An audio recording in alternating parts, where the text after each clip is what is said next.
प्रत्येकजण सिगरेट ओढतो, दारू पितो. तर अशी काय गोष्ट असेल की ते त्याकडे ओढले जातात. जे आपलं ब्रेन रिवॉर्ड सिस्टीम आहे, अ, ते हिट होतं कुठल्याही सबस्टन्सने. ते मेन रिझन आहे. दुसरी गोष्ट असते की ज्यावेळेस आपण ते ब्रेन रिवॉर्ड सिस्टीम एकदा हिट होतं, त्याच्यानंतर आपण ते परत परत घ्यायला लागतो. का? कारण ती आवडणारी फीलिंग असते आपल्याला, कारण त्याच्याने डोपॅमिन रिलीज होतं आणि डोपॅमिन रिलीज झाले कोणालाही ते हवंच आहे, कारण आनंदी केमिकल आहे ते आपल्या ब्रेनमधील. त्याच्यानंतर आपण सतत सतत घेत जातो आणि त्याच्यानंतर आपली बॉडी ॲडिक्ट बनते त्या सबस्टन्सला.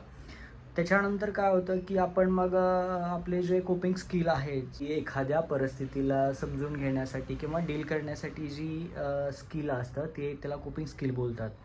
तर ते आपलं काय होतं की तिथे फ्लाइट मोड चालू होतो आपला. एखाद्या परिस्थितीमध्ये आपण कसं रिॲक्ट करावं, तर तिथे काय करतो आपण, स्ट्रेसफुल सिच्युएशनला फाईट न करता फ्लाइट करतो. तर फ्लाइट करतो म्हणजे काय की चला आज पिऊयात परत, मूड झालाय पिऊयात, ताण आलाय पिऊयात. तर यामुळे काय होतं की आपण त्यामध्ये गुरफटत जातो. तर या गोष्टी सर्रास तुम्ही बघत आहात की सगळीकडेच हे सुरू आहे. त्याच्यामध्ये रिहॅबिलिटेशन सेंटर्स आहेत, तिथे जाऊ शकता तुम्ही.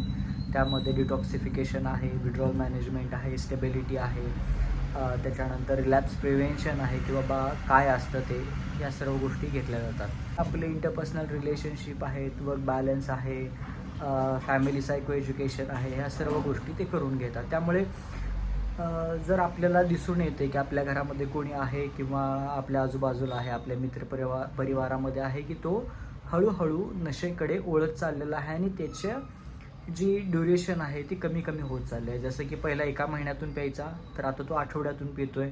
आठवड्यातनं प्यायचा, तो रोज प्यायला लागला आहे. रोज जो पितोय तो दिवसातून 3 वेळेस पितोय. तर असं आपण ते डिव्हायडेशन करू शकतो आणि जमल्यास लवकरात लवकर मदत घेऊ शकतो. त्यामुळे जेवढे लवकर जमेल तुम्ही तेवढी लवकर मदत घ्या.